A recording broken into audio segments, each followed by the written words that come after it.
Kidney സ്റ്റോണോ അല്ലെങ്കിൽ ഒരു uterine പ്രോബ്ലമോ ഒക്കെ ആയിട്ട് പലപ്പോഴും രോഗികൾ വന്ന് പറഞ്ഞ് സിംറ്റംസ് അവർ ഒരു ഗ്രൂപ്പ് ഓഫ് സിംറ്റംസ് ഇനി എൻ്റെ പ്രശ്നങ്ങൾ ഇത് വയറിന് എന്തെങ്കിലും പ്രശ്നമുണ്ടോ, ഗ്യാസിൻ്റെ പ്രശ്നം, അയ്യോ ഡോക്ടറെ അത് പറയാൻ മറന്നുപോയി, ഭയങ്കര ബുദ്ധിമുട്ടാണ്.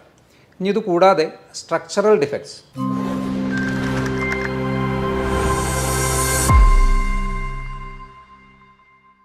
ഹലോ ഫ്രണ്ട്സ്, ഞാൻ ഡോക്ടർ അഭിരാം. സാധാരണ ക്ലിനിക്കിൽ പലപ്പോഴും രോഗികൾ വന്ന് ഇപ്പോൾ ഒരു തലവേദന അല്ലെങ്കിൽ ഒരു ജോയിൻറ്റ് പെയിൻ അല്ലെങ്കിൽ ഇപ്പോൾ ഒരു കിഡ്നി സംബന്ധമായിട്ടുള്ള എന്തെങ്കിലും പ്രശ്നങ്ങൾ, മേ ബി ഒരു കിഡ്നി സ്റ്റോണോ അല്ലെങ്കിൽ ഒരു യൂട്രൈൻ പ്രോബ്ലമോ ഒക്കെ ആയിട്ട് പലപ്പോഴും രോഗികൾ വന്ന് പറഞ്ഞ് സിംറ്റംസ് അവർ ഒരു ഗ്രൂപ്പ് ഓഫ് സിംറ്റംസ് ഇനി എൻ്റെ പ്രശ്നങ്ങൾ ഇതൊക്കെയാണ് എന്ന് പറഞ്ഞതിന് ശേഷം നമ്മൾ വെറുതെ ഒരു ചോദ്യം ചോദിച്ചാൽ മതി, വയറിന് എന്തെങ്കിലും പ്രശ്നമുണ്ടോ, ഗ്യാസിൻ്റെ പ്രശ്നം, അയ്യോ ഡോക്ടറെ അത് പറയാൻ മറന്നുപോയി, ഭയങ്കര ബുദ്ധിമുട്ടാണ്.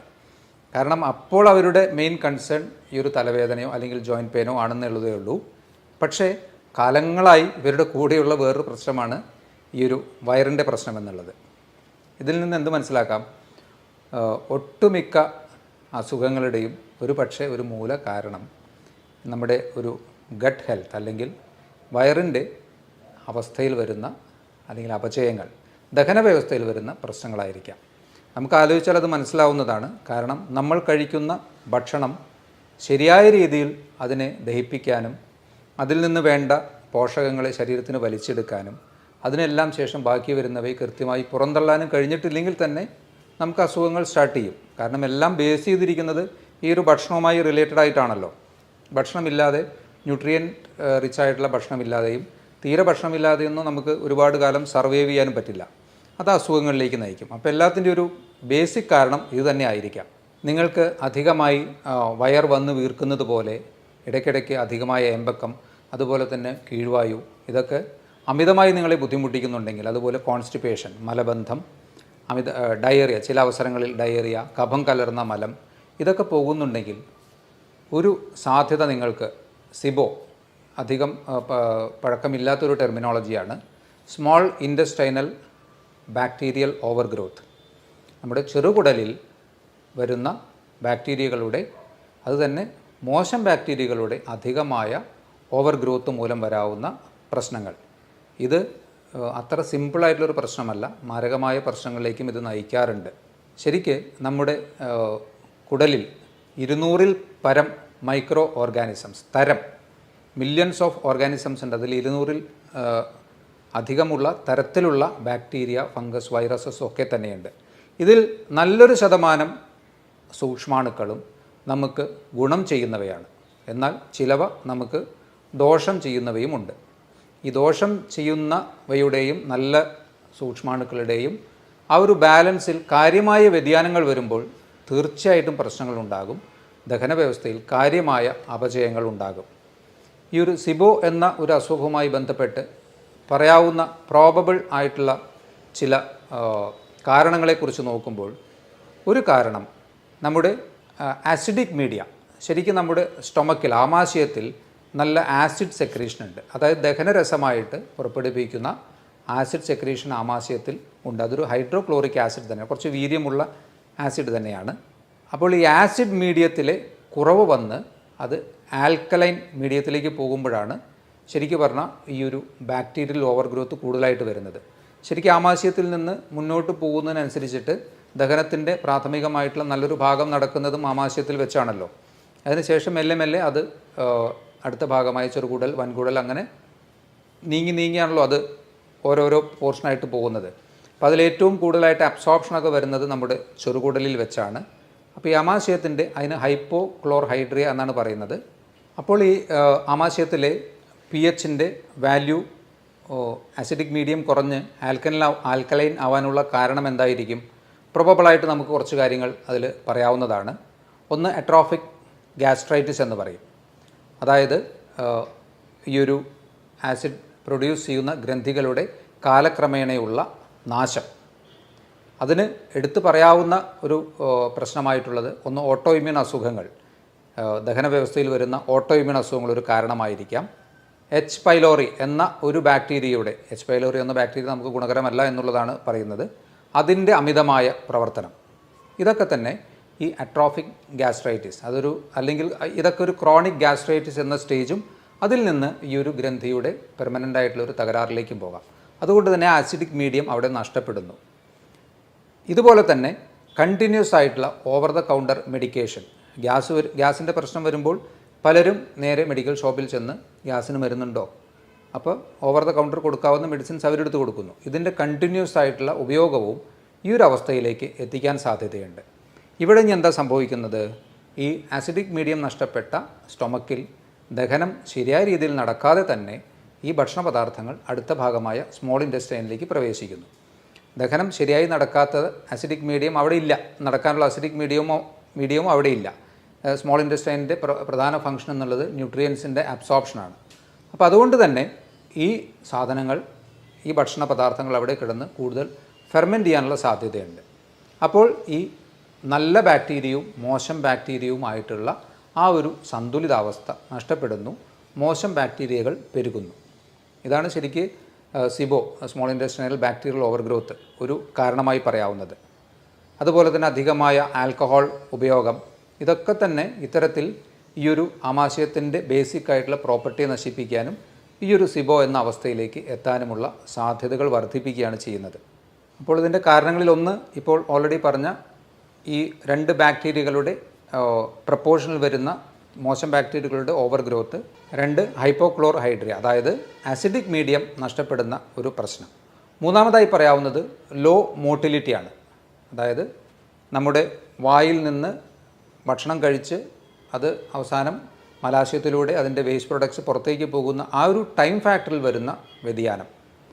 ഈ ഒരു ദഹന വ്യവസ്ഥ കുറച്ച് ലോ അല്ലെങ്കിൽ സ്ലോ ആകുന്നതിൻ്റെ ഭാഗമായിട്ടും കൂടുതൽ സമയം ഭക്ഷണ പദാർത്ഥങ്ങൾ കെട്ടി നിൽക്കാനും ഫെർമെൻറ്റഡ് ആവാനും ഈ ഒരു ബാക്ടീരിയയുടെ ഓവർ ഗ്രോത്ത് വരാനും സാധ്യതയുണ്ട്. ആൽക്കഹോളിൻ്റെ അബ്യൂസ്, ഇത് രണ്ടും തമ്മിലുള്ള വ്യത്യാസം നിങ്ങൾ മനസ്സിലാക്കിയാൽ അതിലത്തെ പ്രശ്നം കഴിഞ്ഞു. പലരും അതിലേക്കൊരു ഡിപ്പെൻഡൻസിയിലേക്കോ അല്ലെങ്കിൽ ടു ഫ്രീക്വൻ്റ് ആയിട്ടുള്ള ആൽക്കഹോൾ കൺസംഷനിലേക്കോ പോകുമ്പോൾ ആൽക്കഹോൾ തീർച്ചയായിട്ടും കഴിക്കാതിരിക്കുക തന്നെയാണ് നല്ലത്. എന്നാലും അതിനെ മിനിമലൈസ് ചെയ്യാനും അതിനെ ലിമിറ്റ് ചെയ്യാനും പറ്റാത്തവർക്ക് ഈ ഒരു പ്രശ്നം വരാനുള്ള സാധ്യതകൾ കൂടുതലാണ്. ഇനി ഇത് കൂടാതെ സ്ട്രക്ചറൽ ഡിഫക്ട്സ്, അതായത് നമ്മുടെ ദഹന വ്യവസ്ഥയിൽ ഇൻറ്റസ്റ്റൈനിൽ പല ഭാഗത്തായി വരുന്ന ഫിസ്റ്റുലകൾ അല്ലെങ്കിൽ ഡൈവർട്ടിക്കുലം, പൗച്ച് പോലെയുള്ള ഭാഗങ്ങൾ, അതായത് ബാഗ് പോലെയൊക്കെ ഇതിൽ നിന്ന് പുറത്തേക്ക് തള്ളി നിൽക്കുന്ന ഭാഗങ്ങൾ ഒക്കെ തന്നെ അതിലൊക്കെ ഈ ഭക്ഷണ പദാർത്ഥങ്ങൾ നിന്നിട്ടും ഇത്തരത്തിലുള്ള ഒരു അവസ്ഥയിലേക്ക്, അത് സ്ട്രക്ചറൽ ഡിഫക്ട്സ് എന്ന് പറയാം, അതിലൂടെയും ഈ ഒരു സിബോ എന്ന അവസ്ഥയിലേക്ക് എത്താൻ സാധ്യതയുണ്ട്. ആർക്കൊക്കെയാണ് ഈ ഒരു അസുഖം വരാൻ കൂടുതൽ സാധ്യതയുള്ളത്? ഒന്ന്, ക്രമം തെറ്റിയിട്ടുള്ള ഭക്ഷണം കഴിക്കുന്നവർക്ക് തീർച്ചയായും സാധ്യതകൾ കൂടുതലാണ്.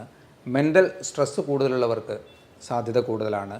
ഏജ് അഡ്വാൻസ് ചെയ്യുന്നതിനനുസരിച്ച്, ഏജ് കൂടുന്നതിനനുസരിച്ചിട്ട് ഈ ഒരു അസുഖത്തിനുള്ള ടെൻഡൻസി കൂടി വരുന്നു. ആൽക്കഹോൾ അബ്യൂസ്, ആൽക്കഹോൾ കൂടുതലായി കഴിക്കുന്നവർക്ക് വരാനുള്ള സാധ്യതകൾ കൂടുതലാണ്. പാർക്കിൻസണിസം പോലെയുള്ള അസുഖങ്ങളുള്ളവർ, അതുപോലെ തന്നെ ഹൈപ്പോ തൈറോയിഡിസം പോലെയുള്ള അസുഖങ്ങളുള്ളവർ ഒക്കെ തന്നെ ഈ ഒരു സിബോ ഡെവലപ്പ് ചെയ്യാൻ ടെൻഡൻസി ഉള്ളവർ, കൂടുതൽ സാധ്യതയുള്ളവർ എന്ന് പറയേണ്ടി വരും. കിഡ്നി അസുഖങ്ങളുള്ളവർക്കും ഈ ഒരു അസുഖത്തിനുള്ള ടെൻഡൻസി കൂടുന്നു. ഡയബറ്റീസ് പോലെയുള്ള അസുഖങ്ങളുള്ളവർക്ക്, അതുപോലെ തന്നെ ഓൾറെഡി നമ്മുടെ ദഹന വ്യവസ്ഥയുമായി പ്രശ്നങ്ങളുള്ളവർ, for example IBS, irritable bowel syndrome, ഇതും വളരെ കോമൺ ആയിട്ടുള്ളൊരു അസുഖമാണ്. ഇത്തരത്തിലുള്ള അസുഖങ്ങളുള്ളവർക്കും അതുപോലെ മറ്റ് ഓട്ടോഇമ്യൂൺ അസുഖങ്ങൾ ടെൻഡൻസിയൊക്കെ ഓൾറെഡി ശരീരത്തിലുള്ളവർക്കൊക്കെ ഈ ഒരു അവസ്ഥയിലേക്ക് പോകാനുള്ള സാധ്യതകൾ കൂടുതലാണ്. ഈ ഒരു അവസ്ഥയിലൂടെ നമുക്ക് വരാവുന്ന പ്രശ്നങ്ങൾ എന്തൊക്കെയാണ്?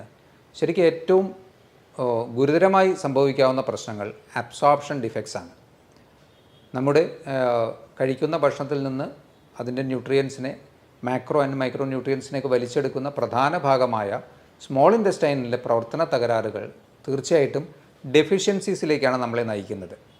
അതിൽ തന്നെ ഇപ്പോൾ നിങ്ങൾ അകാരണമായി നിങ്ങൾക്ക് കൈകാലുകൾ തരിപ്പ്, നിങ്ങൾ നല്ല ഗ്യാസിൻ്റെ പ്രശ്നമുള്ള ഒരാളാണ്, കുറേ വർഷങ്ങളായിട്ട് ഈ ഒരു പ്രശ്നമുള്ള ആളാണ്, കാലക്രമേണ നിങ്ങൾക്ക് മറ്റ് പ്രശ്നങ്ങളൊന്നും നോക്കുമ്പോൾ, ഫോർ എക്സാമ്പിൾ ഒരു ഡയബറ്റീസ് ഇല്ല, അല്ലെങ്കിൽ മറ്റ് പ്രത്യക്ഷത്തിൽ വേറെ നിങ്ങൾക്ക് പ്രശ്നമൊന്നുമില്ല, പക്ഷേ നിങ്ങൾക്ക് കൈകാലുകൾ തരിപ്പ്, കടച്ചിൽ, അല്ലെങ്കിൽ സൂചി കൊണ്ട് കുത്തുന്ന പോലെയുള്ള ചില ടൈപ്പ് ഓഫ് സെൻസേഷൻസ് ഇതൊക്കെയുണ്ട്. ടെസ്റ്റ് ചെയ്യുമ്പോൾ ചിലപ്പോൾ നിങ്ങൾ B12 ഡെഫിഷ്യൻ്റ് ആയിരിക്കാം. കാരണം ഈ അസുഖം മൂലം ഓൾറെഡി നിങ്ങൾക്ക് നിങ്ങൾ തിരിച്ചറിയാതെ പോയ ഈ അസുഖം കാരണം നിങ്ങൾ B12 ഡെഫിഷ്യൻ്റ് ആവുന്നു.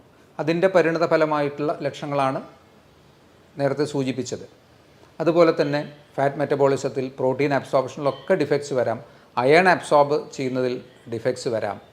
ഡെഫിഷ്യൻസീസ് ഈ ഒരു അസുഖത്തിൻ്റെ ഒരു വലിയ പ്രശ്നമാണ്. അതുമൂലം തന്നെ എന്തുണ്ടാകാം? വെയിറ്റ് റിഡക്ഷൻ ഉണ്ടാകാം. ന്യൂട്രിയൻസിനെ ശരിയായ രീതിയിൽ ശരീരത്തിന് അബ്സോർബ് ചെയ്യാൻ പറ്റുന്നില്ലെങ്കിൽ സ്വാഭാവികമായിട്ടും വെയിറ്റ് റിഡക്ഷൻ ഒരു ചാൻസ് ആണല്ലോ. അപ്പോൾ വെയിറ്റ് റിഡക്ഷനുള്ള സാധ്യതകൾ കൂടുന്നു. കാലക്രമേണ ഇത് മറ്റ് അസുഖങ്ങളിലേക്ക്, ഓരോ ഡെഫിഷ്യൻസി ഓരോ തലങ്ങളിൽ അതിൻ്റെ സിംറ്റംസ് കാണിച്ചുകൊണ്ടിരിക്കുമല്ലോ. അപ്പം അത്തരത്തിൽ ഗുരുതരമായ അവസ്ഥകളിലേക്ക് ഈ ഒരു സിബോ വളരെ സിമ്പിളായിട്ട് നമുക്ക് ഗ്യാസിൻ്റെ പ്രശ്നമെന്ന് തള്ളി എന്ന് പറഞ്ഞ് ഒഴിവാക്കാൻ പറ്റാവുന്നതല്ല പലപ്പോഴും വയറുമായി ബന്ധപ്പെട്ട പ്രശ്നങ്ങൾ.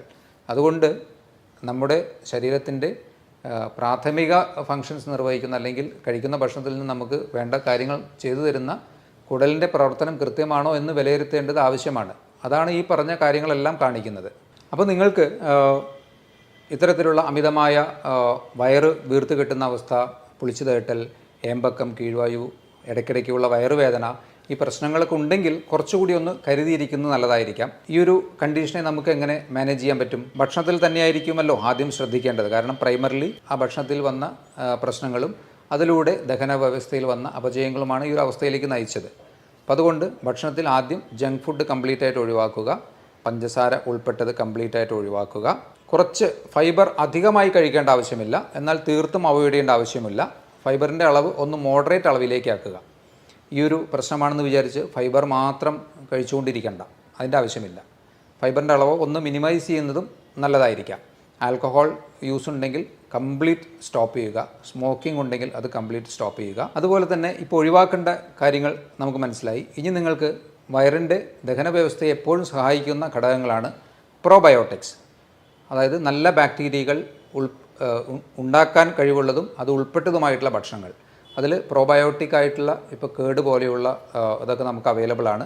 അല്ലെങ്കിൽ നിങ്ങൾക്ക് വീട്ടിൽ തന്നെ നല്ല ബാക്ടീരിയകളെ ഉണ്ടാക്കാൻ കഴിയുന്ന ചില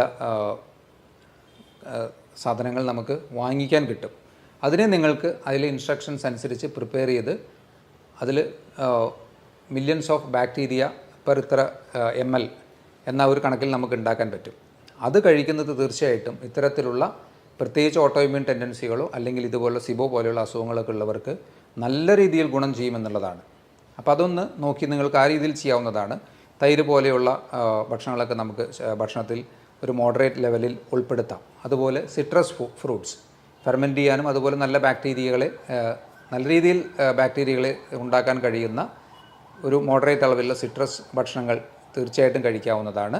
ഇനി നിങ്ങൾക്ക് ഒട്ടുമിക്ക ആൾക്കാരും പറയും പയറുവർഗ്ഗങ്ങൾ കഴിച്ചാലാണ് പ്രശ്നം, പരിപ്പ് വർഗ്ഗങ്ങൾ കഴിച്ചാലാണ് പ്രശ്നം. പലപ്പോഴും അത് തന്നെയാണോ പ്രശ്നം എന്ന് ഒന്ന് കൺഫേം ചെയ്യുന്നത് നല്ലതായിരിക്കാം. അതിന് നമുക്ക് എലിമിനേഷൻ മെത്തേഡ് ഉപയോഗിക്കാം. അപ്പോൾ നിങ്ങൾക്ക് പ്രശ്നം എന്ന് തോന്നുന്ന ഭക്ഷണങ്ങളിൽ നിന്ന് നിങ്ങൾ ഒരു മാസം കംപ്ലീറ്റ് ആയിട്ട് അതിനെല്ലാം സ്റ്റോപ്പ് ചെയ്ത് വയ്ക്കുക. അപ്പോൾ നിങ്ങളുടെ അവസ്ഥ എന്താണെന്ന് നോക്കുക. ആ സമയത്ത് നിങ്ങൾക്ക് നല്ല ആശ്വാസം കിട്ടുന്നുണ്ടെങ്കിൽ തീർച്ചയായും ആ ഒരു ഗ്രൂപ്പ് ഓഫ് ഭക്ഷണങ്ങളിൽ ചിലത് നിങ്ങൾക്ക് പ്രശ്നമായിരുന്നു എന്ന് ഉറപ്പായി അല്ലേ. ഇനി എല്ലാം പ്രശ്നമാണെന്ന് പറയുന്നത് എങ്ങനെ നമുക്ക് റീടെസ്റ്റ് ചെയ്യാം? ഓരോന്നായിട്ട് 1-2 ദിവസം വെച്ച്, ഇപ്പോൾ പരിപ്പാണ് നിങ്ങൾക്ക് പ്രശ്നമെങ്കിൽ പരിപ്പ് ഒരു മാസം ഒഴിവാക്കി, ഒരു മാസം കഴിഞ്ഞ് പരിപ്പ് ഉൾപ്പെട്ട ഒരു ദാൽ കറി പോലെയുള്ളത് 2 ദിവസം കഴിച്ചു നോക്കുക. നിങ്ങൾക്ക് സിവിയറായിട്ടുള്ള സിംറ്റംസ് വീണ്ടും റീസ്റ്റാർട്ട് ചെയ്യുകയാണെങ്കിൽ നിങ്ങൾക്ക് ഏകദേശം ഉറപ്പിക്കാം ആ പരിപ്പ് ഒരു പ്രശ്നമായിരുന്നു എന്നുള്ളത്. അപ്പോൾ അത് ഒഴിവാക്കാം. എല്ലാം ഒഴിവാക്കണ്ട. അപ്പോൾ എല്ലാം ഒഴിവാക്കുമ്പോൾ വരുന്നൊരു പ്രധാന പ്രശ്നം നമുക്ക് ഡെഫിഷ്യൻസീസ് അതുകൊണ്ട് തന്നെ വരുമല്ലോ. ഇപ്പോൾ ഒരു വെജിറ്റേറിയൻ ഡയറ്റ് ചെയ്യുന്ന ഒരാളാണെങ്കിൽ അയാൾക്ക് പരിപ്പ് പയറുവർഗ്ഗങ്ങളൊക്കെയാണ് അയാളുടെ മെയിനായിട്ടുള്ള പ്രോട്ടീൻ്റെ ഒരു സോഴ്സ്. അപ്പോൾ അത് കംപ്ലീറ്റ് ആയിട്ട് ഒഴിവാക്കി കഴിഞ്ഞാൽ അയാളുടെ മസിൽസ് വീക്കാവും, അയാൾക്ക് ജനറലായിട്ടൊരു ഫെറ്റീഗ് ഉണ്ടാവും. അപ്പോൾ അത്തരത്തിലൊരു മെത്തേഡിലേക്ക് പോകണ്ട. നിങ്ങൾക്ക് പറ്റാത്തത് ഏതാണെന്ന് നിങ്ങൾക്ക് ഈ ഒരു എലിമിനേഷൻ മെത്തേഡിലൂടെ കണ്ടുപിടിക്കാൻ പറ്റും. ഇതിനെല്ലാം ഉപരി ശരിക്കും പറഞ്ഞാൽ ഫാസ്റ്റിംഗ് നല്ലൊരു ഓപ്ഷനാണ്. ഇൻ്റർമീഡിയറ്റ് ഫാസ്റ്റിംഗ് നല്ലൊരു ഓപ്ഷനാണ്. പ്രത്യേകിച്ച് ക്രോണിക് ആയിട്ടുള്ള അസുഖങ്ങൾക്കും ഓട്ടോഇമ്യൂൺ അസുഖങ്ങൾക്കും ഇതുപോലെ വയർ സംബന്ധമായിട്ടുള്ള പ്രശ്നങ്ങൾക്കൊക്കെ തന്നെ ഫാസ്റ്റിംഗ് നല്ല രീതിയിൽ വ്യത്യാസം തരുന്നു. അതിൽ നിന്ന് നമുക്ക് വീണ്ടും മനസ്സിലാക്കാം നമ്മുടെ ദഹന വ്യവസ്ഥയാണ് പ്രാഥമികമായി എല്ലാത്തിൻ്റെയും അടിസ്ഥാന അസുഖങ്ങളുടെ കാരണം. കാരണം ഫാസ്റ്റിങ്ങിലൂടെ നിങ്ങൾക്ക് വയറിന് ആശ്വാസം കിട്ടുന്നു, അതിനോടൊപ്പം തന്നെ മറ്റ് അസുഖങ്ങൾക്കും വ്യത്യാസം കിട്ടുന്നു. ഇൻ്റർമീഡിയറ്റ് ഫാസ്റ്റിംഗ് ഇത്തരത്തിലുള്ള അസുഖങ്ങൾക്കൊന്ന് പരീക്ഷിച്ച് നോക്കാവുന്നതാണ്. ഇത്രയും കാര്യങ്ങൾ ഒന്ന് ഈ ഒരു സിബോവുമായി അറിഞ്ഞിരിക്കുക. ഡെഫിഷ്യൻസീസ് വരുന്നുണ്ടെങ്കിൽ അതുപോലെ അൺഇൻറ്റൻഷണൽ, അത് നമ്മൾ ആലോചിക്കാതെ മറ്റ് കാരണങ്ങൾ അകാരണമായി വരുന്ന വെയ്റ്റ് ലോസ് ഉണ്ടെങ്കിലൊക്കെ തന്നെ നിങ്ങൾ തീർച്ചയായിട്ടും ഒന്നുകൂടി ശ്രദ്ധിക്കുകയും ഒരു ഡോക്ടറുടെ കൃത്യമായ നിർദ്ദേശങ്ങൾ സ്വീകരിക്കുകയും ചെയ്യേണ്ടതാണ്. ഇതുപോലുള്ള മറ്റൊരു ടോപ്പിക്കുമായി വീണ്ടും കാണാം. ബൈ.